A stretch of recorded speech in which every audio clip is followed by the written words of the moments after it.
சொந்தமான ஒரு உரிமையில உங்ககிட்ட அப்படி விளையாடுறாங்க. அத புரிஞ்சுக்காம பேசுறீங்களே. இது கத்தியை என் கழுத்துல வச்சு செத்து செத்து விளையாடலாமான்னு கூப்பிட்டது பேரு விளையாட்டா? ரொம்ப நல்லா இருக்குமா. அவங்க கள்ளம் கபடம் இல்லாத குழந்தை மாதிரின்னு. யாரு இவளா? இவளையா சொல்ற? மல்லி விடு, விட்டா மாமா விடிய விடிய ஏதாச்சும் பேசிக்கிட்டே இருப்பாரு. நாம வந்த வேலையை பாப்போம். மாமா, அந்த சித்தர் எங்க இருப்பாரு? அவரா அந்த பக்கம் தான் உட்கார்ந்திருப்பாரு. வாங்க நம்ம போய் பார்க்கலாம்.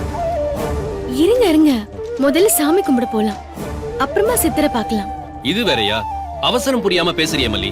அப்புறம் திடீர்னு அவர் சொல்லாம கொள்ளாம எந்திரிச்சு போயிட்டாருன்னா?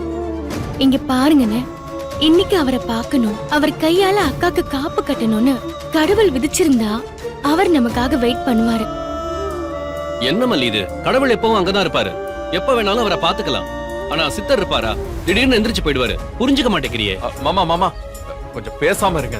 சும்மா தொண தொணன்னு எதையாவது சொல்லிக்கிட்டே இருக்காதீங்க.